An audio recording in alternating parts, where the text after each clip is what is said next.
Hey, how are you doing? I'm good. How are you? I'm doing well. Nice to meet you. Yeah, nice to have you on the show as well. Thank you so much for agreeing to be on here. Listen, all you gotta do is ask. You never know. That is very true. But yeah, like you're a person that I've been paying attention to you for a while and everything that you have going on over at Will Packer Productions, and that's why I wanted to reach out. At first, I wasn't for sure if I was going to reach out directly or if I was going to have Prince or Josh or somebody like Oscar set it up because Oh, you know all those folks. yeah, like we met through people. I just didn't know if you knew me directly. Oh, okay. Yeah, so when y'all were promoting Little, I was in the office with Josh that day when y'all were having some different meetings and stuff like that. Because I live in Dallas, but I'm in LA a lot. Oh, you were the social media guy.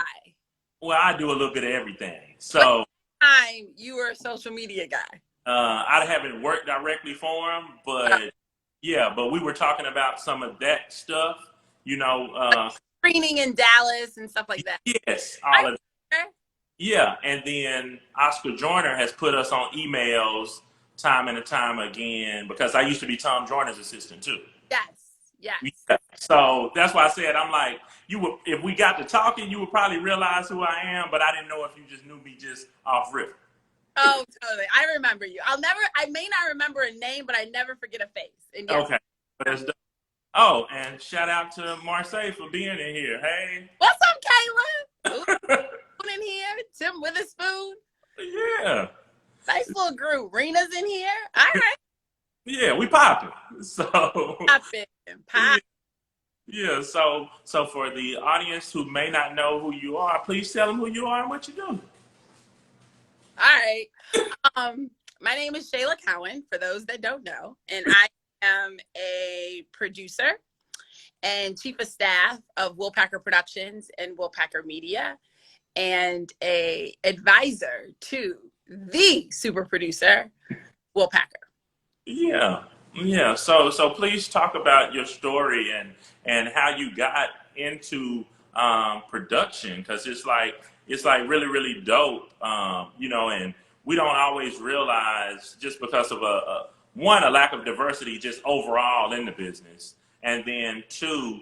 Most people want to be Denzel. They don't think about being behind the camera or whatever, right?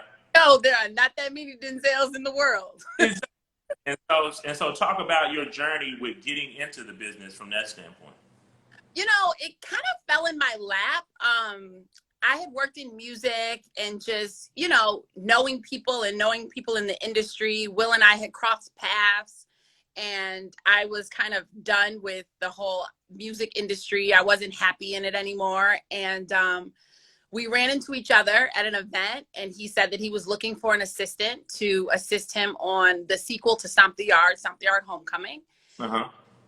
You're welcome to come and interview, because I was now then out of work, and I was like, all right. And he gave me a number to call. I called the number, went in for the interview, and it ended up being a 2-hour conversation.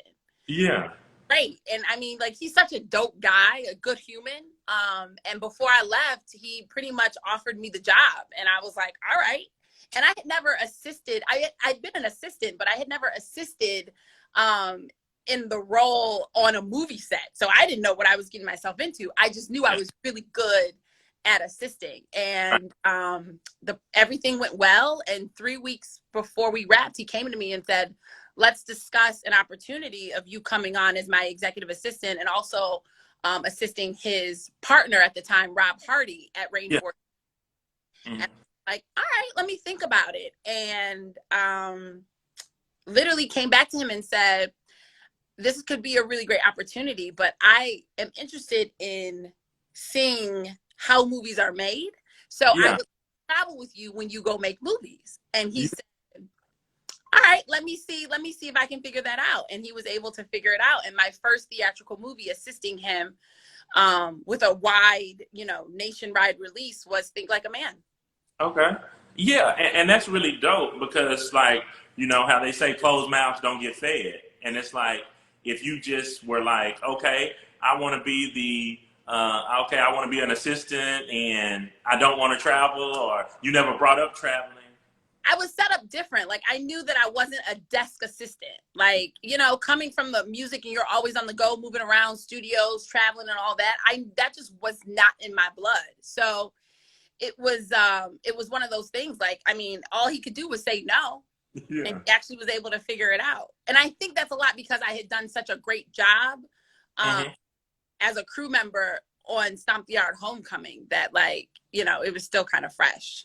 Yeah. And talk about your journey. You know, you said you started in music. So what did you do in music? I was assisting a manager to a really popular R&B artist. Mm-hmm. Yeah. Yeah. And so what did you take from that that you could use within the film side?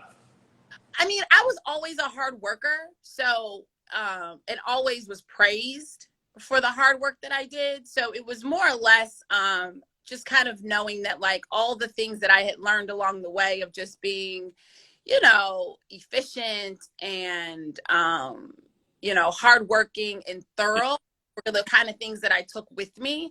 But you kind of have to let go of some of the other stuff because you don't want to bring stuff into a new situation. Yeah. It was also decompressing and not having to be so, like, you know, sharp and pointy like you have to be in the music industry. And I was also fighting my way for my voice to be heard, where once I came over here, you know, I tell this story. There was a moment when we were doing casting for Think Like a Man, and Will turned to me and asked me my opinion.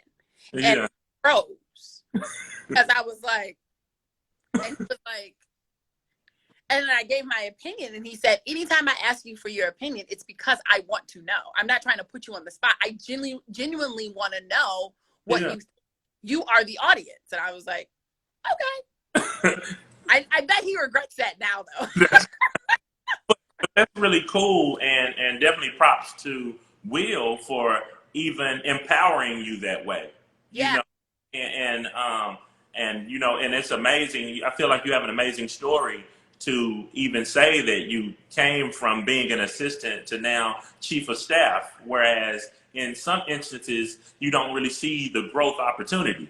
And that was one of the reasons that I worked for Tom like 2 or 3 different times. Like I used to sell the cruise, but I always did marketing. I always had my marketing thing going. And so I left to like, you know what, I'm gonna focus on my company. And so then I did that, and then Oscar brought me back to sell the cruise again, like on a part-time basis. And then the way I fell into being Tom's assistant is I'm naturally a connector, so I know a lot of people. So so one day Oscar calls me in the office, and he's like, "Yo, Dad needs a new assistant. Let me know if you know anybody." And then we hang up the phone. And then he calls right back and was like, "Wait, would you be interested in being it?" And I'm like, I guess. So then I had like an interview like the next day, and then was made his assistant, kind of pretty much on the spot. But in that job, it was great. I got to travel the world, see all kind of things. You know, he fly private all the time, so that was an amazing experience. But it was like, okay, where else can this go? Like I really see a ceiling. I don't see, like, it ain't like they gonna put me directly on the air or something like that. So it was like at some point I know I'm gonna have to do something different. But it's just dope just seeing that you were able to kind of carve out something within, you know, the with Will and things like that. Yeah, I mean, I've been working with Will for, I think it's going on 11 years now. And, you know, when we made the transition from Sony to Universal, I had to relocate to LA. I had to set up shop. I had to go look for office space, all while still assisting him and day to day and making sure that my duties that I was up on. So, you know, I wear a lot of hats throughout the company. I always have, and I wouldn't want it any other way. I'm a Gemini, so variety is like really important and never a moment. But I think that, you know, coming into this role, I was never big on titles. I'm still not, but in this town, you know, in order for someone to respect you, kind of have to have, you know, a proper title. And, you know, I think that I made sure that mentally, I had to be ready for this role because it was way more responsibility. Mm-hmm. And the interactions and the conversations change, and your strategy on how to keep the morale up in the office, Mm-hmm. staff has everything they need, and just being ahead of things. So that's even more on top of just advising strategy for Will and giving my 2 cents on projects and Yeah. producing and developing and all that. So it's all these things at once. But I think it was the most appropriate title for me, based considering, you know, where I am at this point. And it's great. It's been great. I mean, you know, the outpouring of support when the announcement hit, I didn't even know that I had touched that many people. So it was really, really, really awesome to get all the love and support that people had been following me for so long, because I didn't know, you know. Yeah, and talk about, you know, some of the projects that you've worked on. I know you mentioned casting and things like that. So, what is like what would you say is kind of the part that you love the most? Is it being involved on set? Is it on the casting part, or even projects? Producers, so we're a part of the whole process. Yeah. You know, set is really special to me because that's kind of like where it started in the sense, Yeah. and how I fell in love with the process of making a movie. Mm-hmm. Development is my least favorite. Reading the same script over and over again is my least favorite, but it's a part of the process and it's necessary. Okay. But I say production, physical production, and also the marketing. I also kind of oversee and am the liaison between the studios and networks for all of our projects. So that's also something that I love. So have fallen in love with it more and more the last couple of years, just coming up with out of the box creative ideas to promote, you know, this movie that we work so hard on, you know? Yeah. And out of the projects that you've worked on, which one is like your baby? You know, everyone has their favorite one, you know, or that, you know, that you always. For different reasons. They're like kids. You can't say. Okay. It is my favorite. Okay, well, give me the different reasons. Three. I'll give you three. Think Like a Man, because that was just a special movie. In front of the camera and behind the camera, and everyone in that movie, cast wise, producers and directors, are all still very close to this day. That was a special one. Ride Along was a special one because it's so much money and it was so fun, and the process of it was so great. Yeah. And that was the first time that I had gone on an international tour to promote it. So that's a special one. And then, oh gosh. Okay, so I'm going to say 4. Okay. Girls Trip, just because that kind of changed the dynamic of our culture. Yes. Behaving badly and it being okay and accepted. And then Little, because we had a 13-year-old as our boss. So those are my 4 that are super special. But like, I love them all. Like, About Last Night was so great. No Good Deed, I got a concussion on that movie. Oh, wow. You know, Almost Christmas, memorable. What Men Want, Ride Along 2, Night School, Think Like a Man 2, Wedding. I mean, listen, I could go on and on, but they're all so special. Now, you mentioned getting a concussion on set and just kind of gloss over that. So, you know, you care to give the story?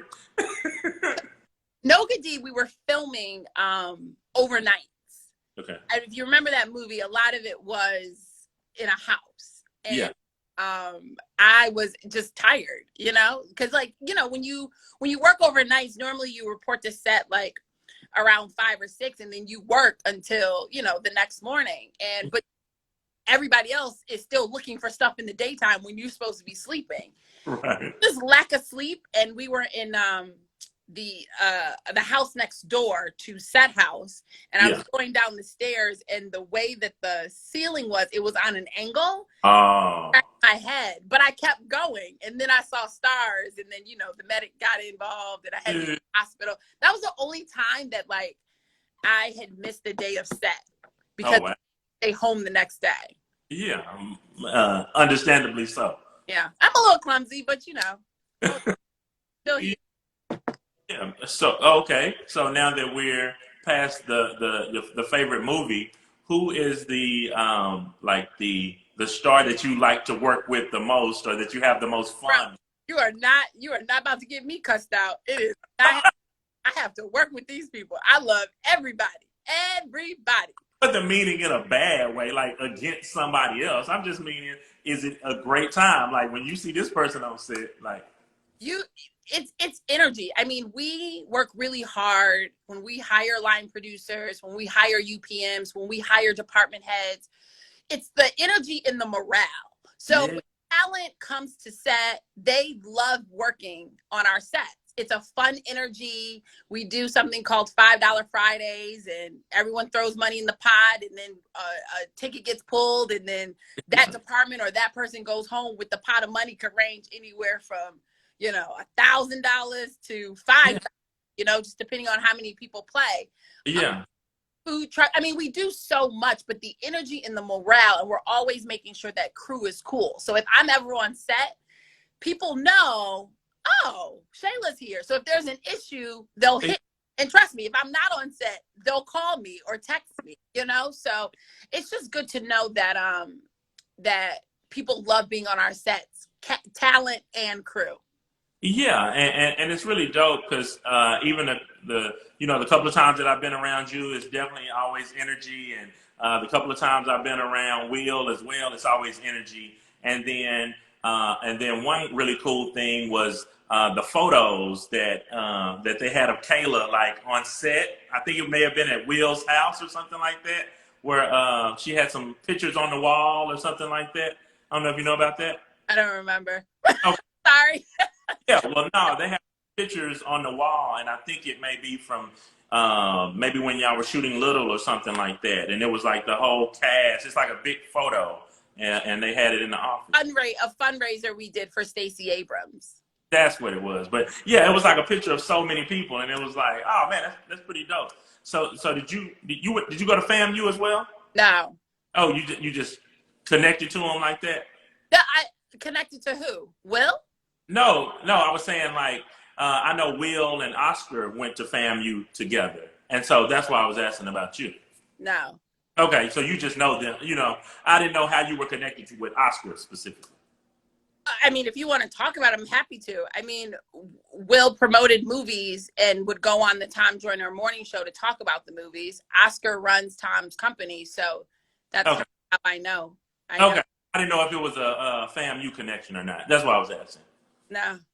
Yeah. So, and then the next question is, how is it working with Josh? Because Josh is my boy, and Josh can be all over the place. I know Carol and Prince got to keep him in line sometimes.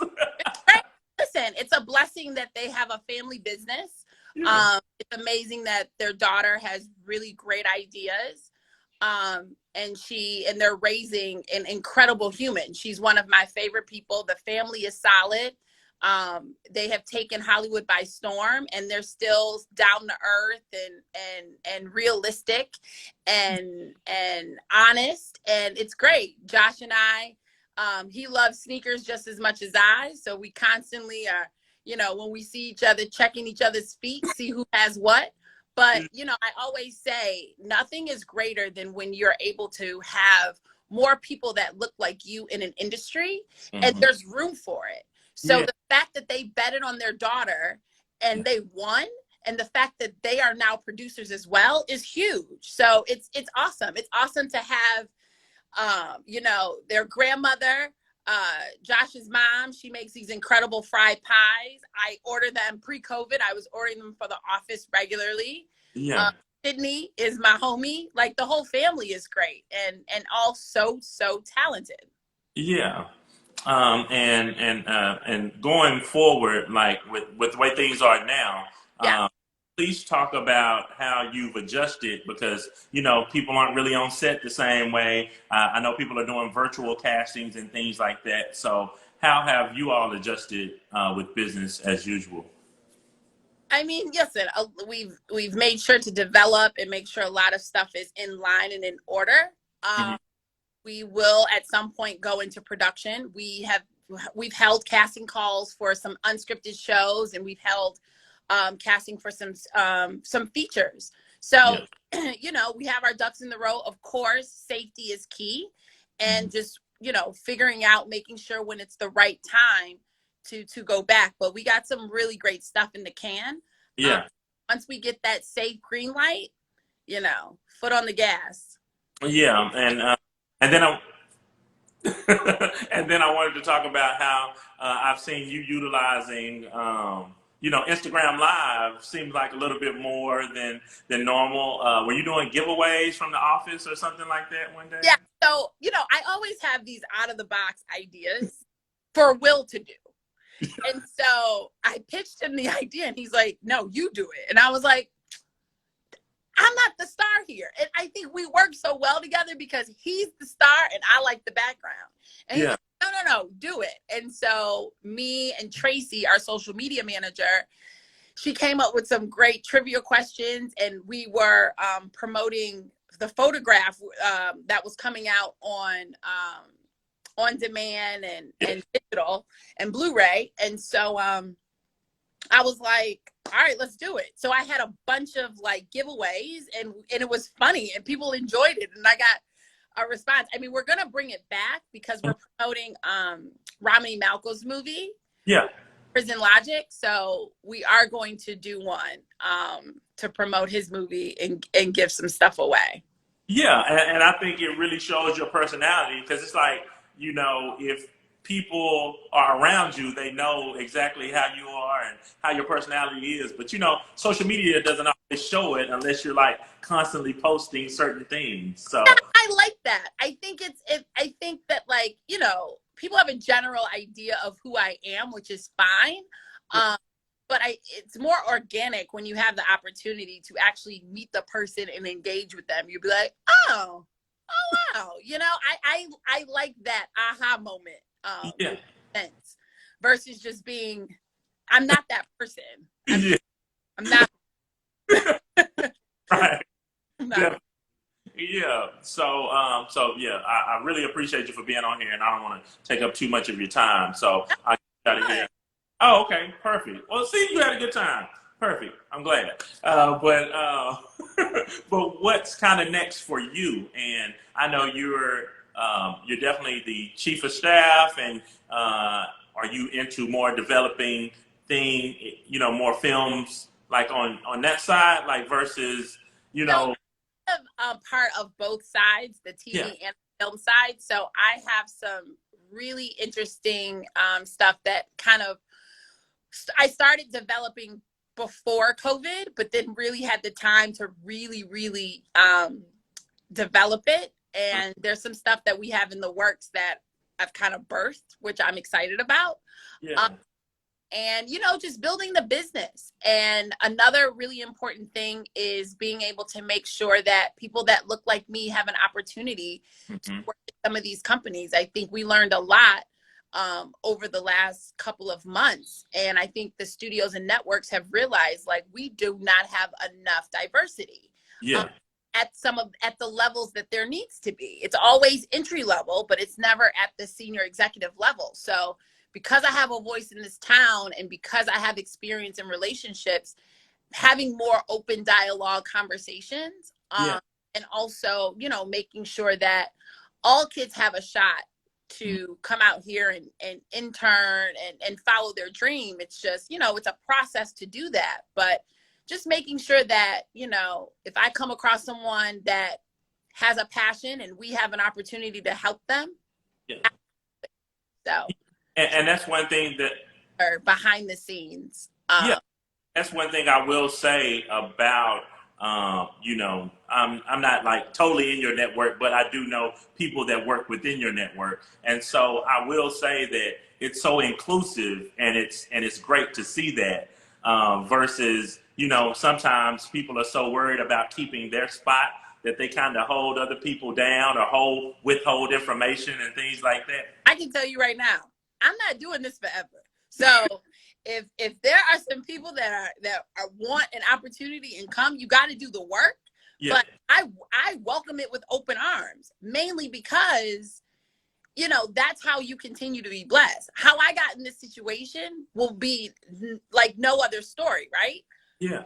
But I won't continue to be blessed if I'm unable to bless someone. Now, that doesn't necessarily mean I can give you a job. That's advice as you figure out your journey, you know? Uh-huh. Yeah, and I always feel like, as we become more and more successful, it's very important that we push the elevator back down Yeah. and, for the next person to come up. And, as opposed to that crab in a bucket mentality that so many people have.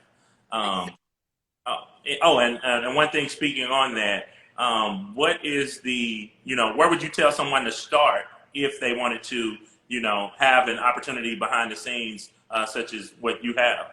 Where would they start? You know, it's tricky. I think if you're in college or not in college, I think interning is key. Okay. It's in California, companies can't hire interns for free, so you have to be compensated. Mm-hmm. But figure out what direction you want to go in and see how you can get an internship in that lane. If you're unsure and you just know that you want to be in the industry, at the agency level, you start in the mailroom, and that kind of helps you get an understanding of what the lay of the land is.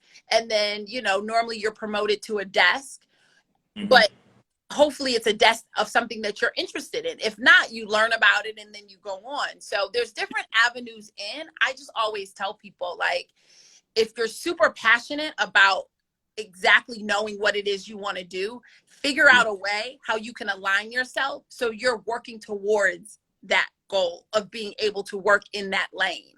Oftentimes people are always like, I want to be a writer, director, and a producer, which is great. But out of those three, which one are you really, really, really good at that you could then focus on, because other doors were open? Like, I came in as an assistant and now I'm chief of staff because I worked really hard as an assistant, which opened doors for me to produce, for me to have this title, to gain more responsibility. So, Right. Figure out what that one thing is and work really, really, really hard to master that, and then the doors will open. Yeah. Well, thank you so much for being on the show today. Before you get out of here, is there anybody you need to shout out? If people want to, look up more information about you or the work that you're doing. I do want to say, wear your mask, because I can't go on vacation because everybody out here living their lives like there is not a coronavirus still on the loose, and it's at an all-time high. So I would appreciate if everyone wore a mask and stayed inside and only went out when they need essential items. If we could all do that, then this corona would go down and I can go on vacation. Yes, it's a very selfish request, but at some point, I have to say it. And where was your vacation? When and where was your vacation supposed to be? It was supposed to be in May, and I was going to the Caribbean, and I would have taken 2 vacations by now. But you know what? I'm not complaining. I'm healthy. My family's healthy. But if I want to go somewhere anytime soon, I can't. You want to know why? Because people not wearing masks. They're just not wearing masks, and I don't get it. Listen, and I'm protected. I wear a mask and I wear a protective shield. Okay. Yep. The shield. See, I ain't got to the shield yet. I just been doing the mask. I'm not playing with these people. What about the gloves? You got your gloves together? I don't wear the gloves because it's cross-contamination, but I've been always washing my hands. I wash my hands regularly. I've always kept hand sanitizer. I've always had Lysol wipes. So when everyone was running around like, oh my God, I don't have wipes, I've always had. So I freak out in that instance. We have a really dope movie. Romney Malco wrote, directed, and produced it. Prison Logic. It's his alter ego character, Tijuana Jackson. That drops the 31st on demand. We are going to be doing a fun giveaway for people that show that their Apple receipt, because it's available for pre-order on Apple right now. Yeah. We got some exciting stuff coming down the pipeline. Nothing that I really want to say right now because we don't know when we'll be in production. But and if you haven't seen the photograph, that's available on demand. All of our movies are available somewhere on streaming platforms. Yeah. Check them out. We have our Instagram page is Will Packer Productions. You can drop a line, tell us how you feel, share your thoughts, say hello. Yeah. And yeah, and we are still a really great thing that happened is we helped push the Georgia hate crime bill. That's in effect. Now we have 3 more states that it needs to be put in effect. And it would be great if they arrested Breonna Taylor's killer. So, still keep calling. Don't let up. Black lives still matter, even though it's not trending anymore. So, let's just make sure that we are constantly calling and posting and making sure that, she still is relevant. Yeah. Who knows what these next couple of months look like, and vote. How about that? Because without voting, that person that I won't name will remain in office. So. Yep. Kanye kind of worrying me. You know what I'm saying? He muddying up the water and different things like that. But yeah. I have no comment in regards to that. But yeah. But thank you so much for being on the show. If there's anything that I can do, please feel free to reach out. I really appreciate you for being on here, and it was an easy yes. It wasn't like you was like, what? Who? Why? I mean, it's simple, It's either yes or no, and figure out the schedule. But I'm not that person. You trying to make me that person that I'm not. But I appreciate you. Thank you for the opportunity. Thank you for hearing my story. And yeah, this is awesome. Okay, well, cool. Well, you have a great day, and I'll be in touch with you soon. You too. Stay safe and wear your mask. Bye. Bye.